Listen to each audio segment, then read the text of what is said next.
La Bibliobox, alors ce sera présenté par Madame Léakim Châteauneuf, bibliothécaire à BANQ. Madame Châteauneuf est diplômée de l'Université Laval en anthropologie et travaillant depuis près de 10 ans pour BANQ. Elle y occupe présentement un poste de bibliothécaire surnuméraire. Elle est aussi étudiante à la maîtrise en bibliothéconomie, j'ai de la misère avec ce mot-là, et sciences de l'information à l'Université de Montréal. Photographe, graphiste, vidéaste et passionnée de nouvelles technologies, elle se considère avant tout comme une citoyenne engagée et socialement responsable. Donc, future bibliothécaire d'action, elle souhaite participer à la transmission des connaissances de façon collaborative, telle qu'inspirée par le concept de bibliothèque participative. Et elle a sa consoeur, Mme Ivana Milicevic. Presque. L'es-tu pas pire? C'est pas au point encore. Elle est étudiante à la maîtrise, École de bibliothéconomie et sciences de l'information de l'Université de Montréal. Donc, après 15 ans de carrière en danse contemporaine comme ambassadrice du Québec lors de tournées internationales dans plus de 20 pays, je vais dire Madame Ivana, est présentement en voie d'obtention du diplôme de maîtrise en bibliothéconomie et sciences de l'information de l'Université de Montréal. Depuis toujours dévouée à la création, elle s'intéresse présentement aux stratégies de diffusion de la culture par le biais de plateformes multiples, tant numériques que traditionnelles. Mesdames, le micro est à vous. Bonne présentation. Merci. Merci beaucoup. Bonjour, moi c'est Léakim. Tout d'abord, merci d'être présents si nombreux pour cette présentation qui va porter sur un projet numérique qu'on croit qui était original et qui peut-être va en inspirer ici dans la salle. Bonjour, je m'appelle Ivana et j'aimerais dès maintenant vous montrer notre petite boîte au grand pouvoir de diffusion qui est cachée juste ici dans mon livre. Attention, voilà. Tadam! Alors, c'est notre DocuBox. Étant deux filles d'action, on avait envie de compléter nos vies déjà très bien garnies avec la famille, le boulot, une maîtrise à temps plein en sciences de l'information à l'Université de Montréal. Voyons, qu'est-ce qu'on pourrait bien rajouter à des vies super occupées comme ça, Léa? Je sais pas, des loisirs, la relaxation.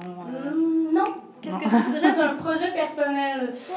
Alors, non, mais on avait envie que notre passage à la maîtrise soit bien plus qu'un passage obligatoire. On avait envie d'utiliser la réflexion entamée dans ce contexte-là pour se mobiliser autour d'un projet qui, on l'espère, va pouvoir contribuer à notre mesure à la communauté. Étant pas associé à une organisation, ça nous a permis vraiment de donner nos couleurs personnelles à ce projet-là. Couleurs qui sont entre autres associées à la diffusion d'informations plus larges, différentes aussi, qui suscitent des réflexions et qui fait appel à l'aspect collaboratif. Donc, on s'intéressait beaucoup à des moyens de diffusion différents, hors les murs, micro-bibliothèques, les bibliobus, bibliovélos. Donc, en s'intéressant à des projets similaires, on en est venu à découvrir les Dead Drops, qui sont en gros là, un projet qui mélange l'artistique et le techno. Mais on a rapidement constaté les limites d'un projet comme les Dead Drops, particulièrement en termes d'accessibilité, c'est pas ce qu'il y a de le plus pratique, et en termes de sécurité également. Donc, de fil en aiguille, en s'intéressant à ces projets-là, on est venu à découvrir un autre projet qui est la Pirate Box. Donc, c'est en 2011 que David Dart, qui est enseignant à la Art University à New York, en fait, il voulait diffuser des fichiers avec ses étudiants, des fichiers qui étaient soumis au copyright. Et évidemment, il n'y avait pas la permission de l'université pour déposer les documents sur les serveurs. Donc, il essayait de trouver un moyen de diffusion de ces documents-là en contournant les limites que lui imposait l'université. C'est comme ça qu'on est venu à mettre au point la Pirate Box, qui est un projet qui alliait art contemporain, technologie et démocratie. Oui, je suis sûre que vous aimeriez savoir déjà comment ça fonctionne, là, cette petite boîte un peu magique. En fait, je pourrais vous le définir assez simplement en vous disant que c'est un boîtier numérique qui permet le partage de fichiers. Donc, tout type de fichiers numériques, qu'on pense à l'audio, aux vidéos, aux photos, voire même des logiciels. C'est aussi un outil qui permet le clavardage Et tout ça se fait à travers un Wi-Fi localisé. Donc non, ce n'est pas Internet.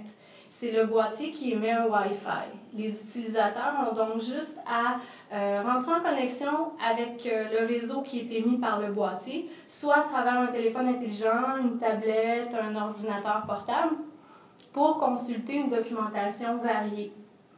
C'est un outil qui permet de développer une collection donc unique en son genre, qui est accessible peu importe la plateforme qui est favorisée par les utilisateurs, qui est modulable selon les besoins et les lieux. Ben oui, parce qu'il est tout petit. J'ai juste à le mettre dans ma poche, puis me balader dans un parc, dans le métro, etc. Transporter ma bibliothèque avec moi et diffuser aussi longtemps que la pile le permet. Fait que c'est la seule chose qu'il faut faire, par contre, avec le boîtier, ben, c'est de le rendre visible.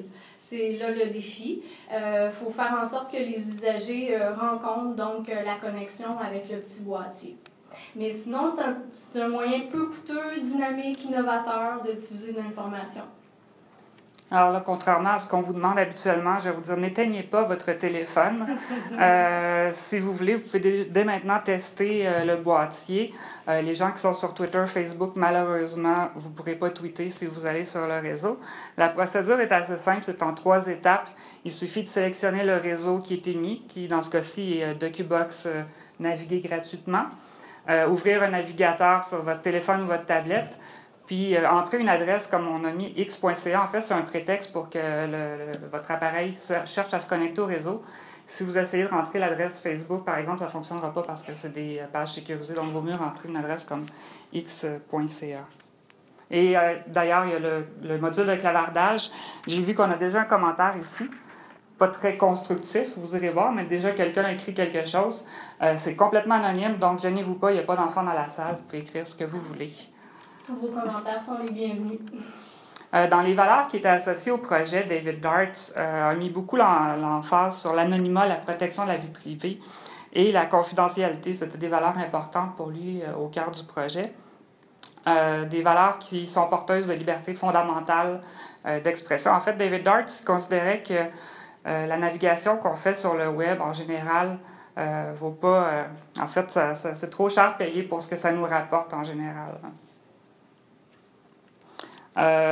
Toujours au sein de ces valeurs qui étaient portées de l'avant dans son projet, il y avait l'utilisation, tout était basé en fait sur une philosophie de libre, gratuit, open source et le collaboratif. D'ailleurs, toute l'information portant sur le projet de Piratebox est facilement accessible et trouvable en ligne. Donc, en s'affranchissant d'Internet, la Piratebox, encore une fois, dans les valeurs de la Piratebox, une fois qu'elle est en fonction, on peut l'utiliser dans n'importe quelle zone géographique, aussi éloignée soit-elle. Puis cet aspect-là contribue à la lutte contre la censure. Il est facile d'imaginer contourner la censure d'un gouvernement oppressif en activant un boîtier.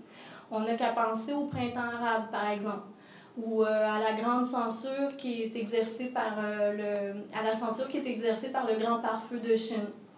Activer un boîtier pourrait permettre de contourner certaines diffusions d'informations qui sont interdites. Logiquement, le DIY est aussi présent, donc l'autonomie. Ce qui est mis de l'avant avec un projet comme celui de la Piratebox, c'est de permettre aux usagers de pouvoir réaliser eux-mêmes un boîtier, évidemment, sans avoir affaire à un spécialiste en programmation ou à avoir à défrayer beaucoup de sous pour avoir donc un boîtier, pouvoir s'en servir. Et tout ça est chapeauté sous le terme de la pirate, boîte pirate. Mais quand on parle pirate, ça fait appel à, pillage d'informations. Et ça, les gens qui sont face au respect de la législation, ils sont un peu frileux par rapport à cette image-là.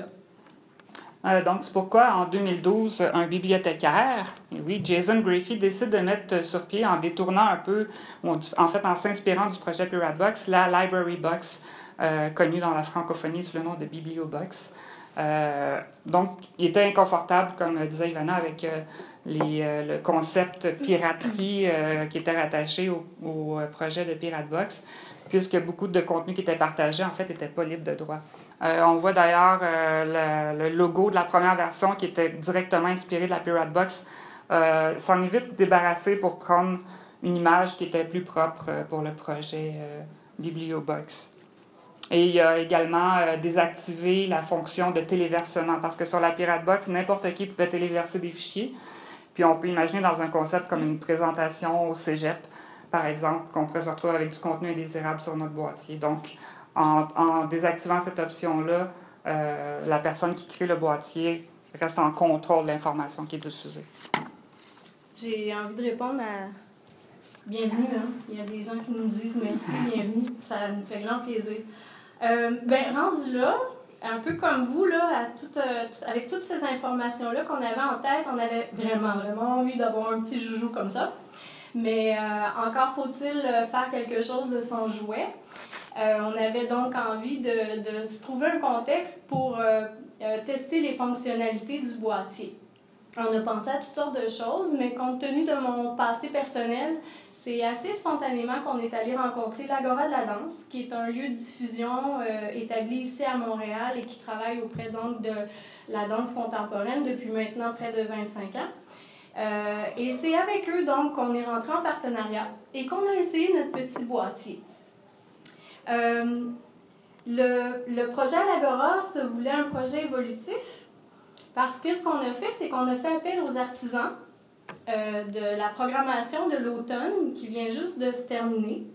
Et on a demandé aux artisans de nous fournir des documents exclusifs concernant leur production, leur œuvre ou plus largement leur démarche artistique. On a récupéré tous ces documents-là, on en a fait un traitement et on le versait au fur et à mesure de la saison. Plus les productions étaient présentes dans la programmation, mais à chaque fois on suivait, donc on versait à l'intérieur du boîtier numérique les documents qui nous étaient fournis. Ce que ça a permis de faire, c'est qu'on a innové l'offre de services en information auprès de la clientèle, des spectateurs. C'est que tout d'un coup, les gens avaient accès à de l'information complémentaire. En plus de leur expérience culturelle qu'ils venaient vivre à l'Agora, ils pouvaient tout d'un coup avoir des clés de lecture différentes, une valeur ajoutée dans le fond à leur expérience pour comprendre ce qu'ils venaient voir, etc., etc.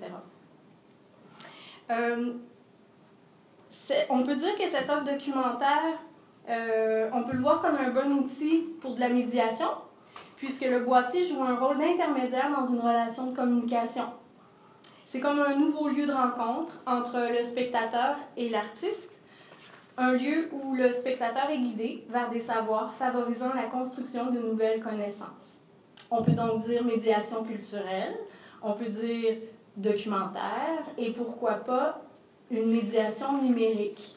Un bibliothécaire qui travaille au Centre Georges Pompidou de Paris nous propose une définition de la médiation numérique. Il dit que ce n'est donc ni de la communication ni du marketing public au sens strict, mais se situe au cœur des métiers de l'information documentation, quelque part entre l'accompagnement à la recherche documentaire, la gestion-diffusion de contenu et l'animation des communautés.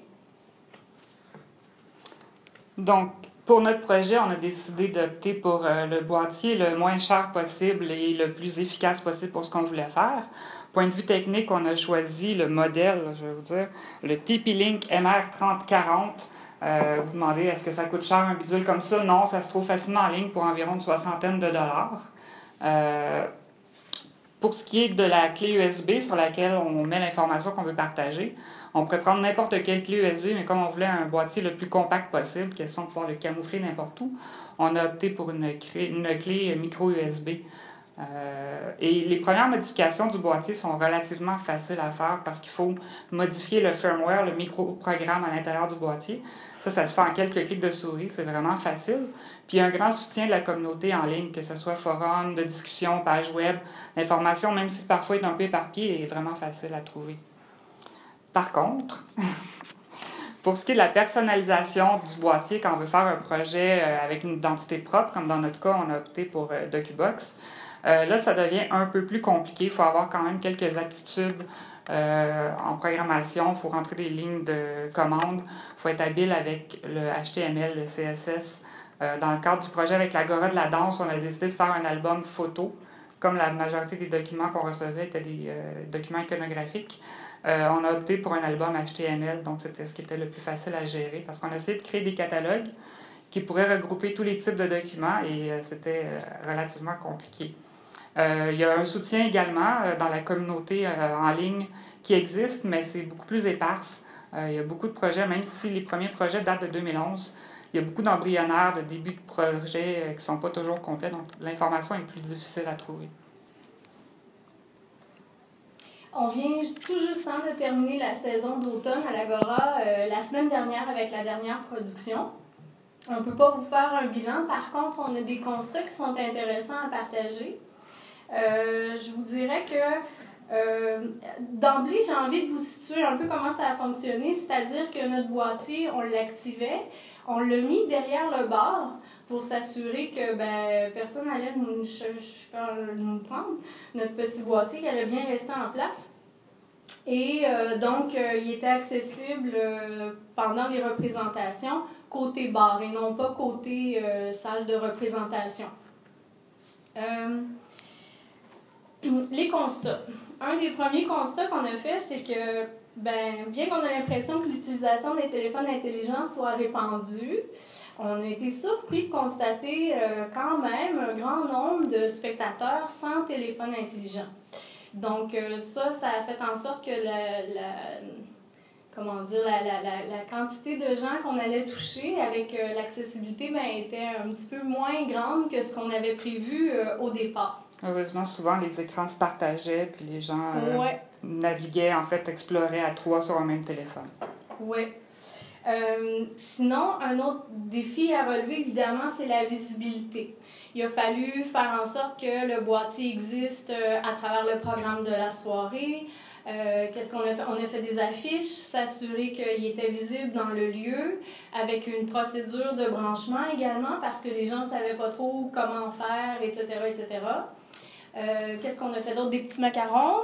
On a distribué des macarons aussi pour rendre visible donc le truc à travers l'espace, puis que les gens posent des questions, aient envie de rentrer donc en utilisation ou utiliser le nouveau service.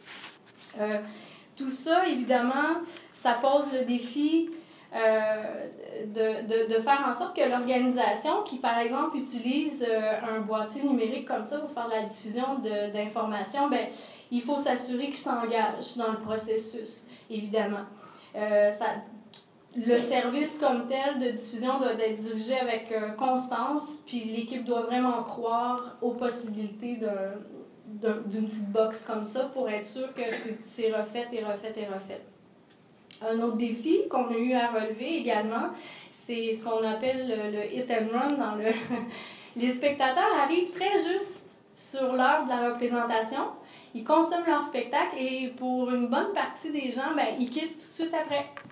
Ce qui fait que les moments de consultation sont diminués, il reste l'entracte.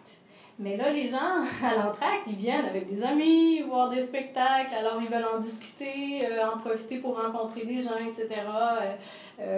Donc, de vraiment passer du temps à faire une consultation profonde, c'est pas ça. Fait que la grande popularité de documents, ça a été évidemment les photos. Qui favorisent donc le furetage puis une consommation un peu plus adaptée. Très peu de téléchargement de documents. Oui. Fait qu'évidemment, tout ça, il faut en prendre compte, bien évidemment, et c'est avec le temps. On pense que dans le temps, quand le projet s'installe, à force d'insister, ces habitudes-là peuvent être déjouées, les gens le sachant peuvent venir plus tôt, rester un peu plus tard, etc., etc. Mais ça prend vraiment une volonté et le temps, laisser le temps. Donc, on a eu d'autres occasions aussi de tester le boîtier dans d'autres contextes. On a déjà parlé un peu plus tôt d'éducation-formation avec les étudiants de David Darts qui voulaient accéder à du contenu. Il y a 2 contextes où on les a essayés en mode éducation et formation. À la journée d'accueil de la nouvelle cohorte des étudiants de l'EPSI, quoi de mieux qu'un auditoire captif pour tester un nouveau projet? Ça a été super populaire, tout le monde s'est branché à consulter les documents qu'on avait choisis pour eux.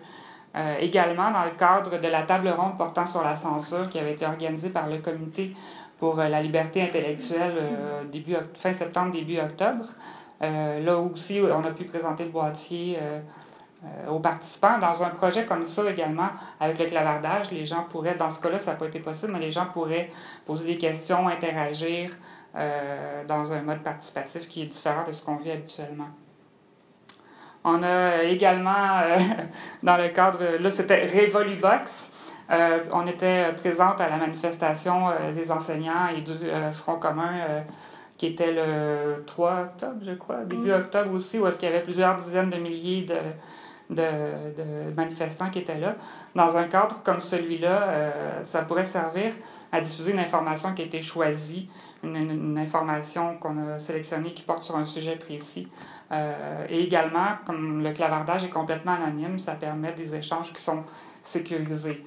À Montréal, on ne vit peut-être pas la répression qui a lieu dans d'autres contextes, mais il s'agit de penser au printemps érable, les manifestations étudiantes, lorsqu'il y avait des souricières, pour avoir de l'information juridique qui serait diffusée pour les gens qui sont en souricière, ou à Occupons Montréal également, il y avait des assemblées publiques où les questions pourraient être posées à travers le module de clavardage. L'aspect communautaire, on ne l'a pas exploré, mais on peut imaginer toutes sortes de projets où est-ce qu'un boîtier comme ça pourrait diffuser une collection choisie. Ça peut être des jeux vidéo, ça peut être, comme Ivana l'a dit plus tôt, ça peut être tout type de fichiers, des logiciels libres. Ça laisse place à son imagination. On ne le souhaite pas, mais dans un autre optique, on pourrait aussi penser dans un système d'urgence, par exemple, dans un moment d'urgence, où les canaux de communication traditionnels ne sont pas accessibles, Internet, tout ça, le téléphone s'est coupé. En activant un boîtier, ça permettrait à l'armée, les associations en place pour venir en aide aux gens, de mettre en place, par exemple, des procédures à suivre, etc., etc. Aussi dans une optique de loisirs, évidemment. C'est idéal pour les jeux qui ont lieu en extérieur, dans des environnements ruraux où la connexion à Internet n'est pas garantie. D'ailleurs, la Public Library Association aux États-Unis a justement mis en place une chasse au trésor à l'aide de 4 bibliobox dans le cadre de sa conférence annuelle en mars 2014. Donc, voilà. Mais je suis certaine que ça, c'est les grands thèmes, mais en bibliothèque, qu'est-ce qu'on pourrait en faire exactement? Si on se rapproche un petit peu plus de nos réalités, comment on pourrait utiliser donc un boîtier? Certaines bibliothèques souffrent encore malheureusement d'une image un peu poussiéreuse et austère. Donc, de mettre en place un boîtier comme ça, d'en faire la promotion, bien évidemment, c'est un truc innovateur qui vient tout de suite happer ce qui est au goût du jour, 21e siècle, etc., etc. Donc, de façon assez simple, ça peut contribuer à mousser donc l'image d'une bibliothèque. On peut également penser que de cacher un petit boîtier, comme je vous ai montré dans le livre, on le recache, voilà, parti. Je mets ça dans mes collections et tout d'un coup, je me retrouve avec des grands classiques que j'aurais été trouvés en libre de droit. Donc, mes grands classiques, 500 livres dans un livre. Vous en faites la promotion comme vous voulez. Venez, chers usagers. Collection Jules Verne complète, par exemple, dans un seul livre comme ça. Et vous pouvez permettre à vos usagers de venir en profiter. En même temps, évidemment, quand on fait ça, bien, ça nous permet aussi de les sensibiliser sur le livre de droit. La façon de bien utiliser, d'aller chercher ce qui est honnête. Le boîtier peut être aussi utilisé pour mettre en valeur des fonds particuliers ou pour accompagner des expositions thématiques. Par exemple, vous avez une salle où il y a un artiste, par exemple, où vous exposez un artiste du coin, etc. Bien, pourquoi pas activer un boîtier en même temps sur justement une vidéo de sa démarche, sur des textes accompagnatifs, sur toutes sortes de trucs qui pourraient venir compléter l'exposition, qui permettraient d'avoir un peu comme on a fait avec le projet à l'Agora de la danse, offrir une valeur ajoutée donc à vos expositions qui sont souvent comme fixes. Ça permet d'avoir un truc un petit peu plus dynamique. On a déjà démontré plusieurs idées pour une bibliobox hors les murs. J'ai juste envie de vous envoyer la réflexion, de vous ramener la réflexion à des partenariats possibles grâce à cet outil-là. Ben, tout d'un coup, la bibliothèque tend la main à différentes associations comme les musées, par exemple, qui seraient dans votre coin, une école, différentes associations. Vous devenez tout d'un coup des partenaires en échangeant différents documents comme ça. Évidemment, le dernier aspect que j'aimerais vous dire en bibliothèque, toujours, c'est l'animation. Toutes sortes d'animations peuvent être créées autour d'un boîtier comme ça, que ça l'aide on crée des documents qu'on verse par la suite, que les autres usagers peuvent consulter, à carrément l'utiliser, faire des chasses au trésor, un peu à la même sauce qu'on a vu un peu plus tôt, ou tout simplement de l'utiliser pour ce qu'il est, c'est-à-dire faire le travail de verser des documentations libres de droit et d'inviter les usagers avec leur tablette, leur portable, à venir se servir et à les sensibiliser encore une fois sur le livre de droit. Donc voilà. En conclusion, peut-être ce qu'on peut dire, c'est que la porte est ouverte à vos idées. Si vous voulez vous réapproprier des projets comme ça, tout est basé sur du open source, sur du libre. C'est facile à adapter, c'est facile à démarrer pour un projet qui n'est pas trop, qui est pas trop compliqué. Puis Ivana et moi, on aurait peut-être même l'idée de préparer un petit kit clé en main facile à utiliser, puis ensuite qui pourrait être utilisé dans toutes sortes de contextes. Là.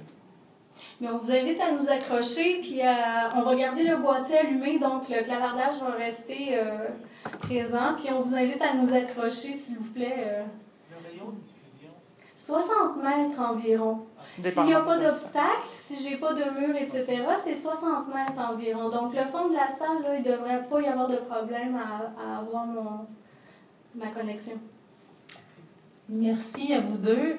Malheureusement, un petit contretemps, vous savez que M. Schmitt va faire la conférence de fermeture. Donc, si vous avez des questions, je vous inviterai à aller rencontrer nos deux conférencières, peut-être à l'arrière. En tout cas, ils vont traîner dans le coin, ça c'est sûr. Avec le boîtier. Moi, je vous remercie beaucoup. C'est un super beau projet. Alors, longue vie à DocuBox, Bibliobox et compagnie. Et compagnie.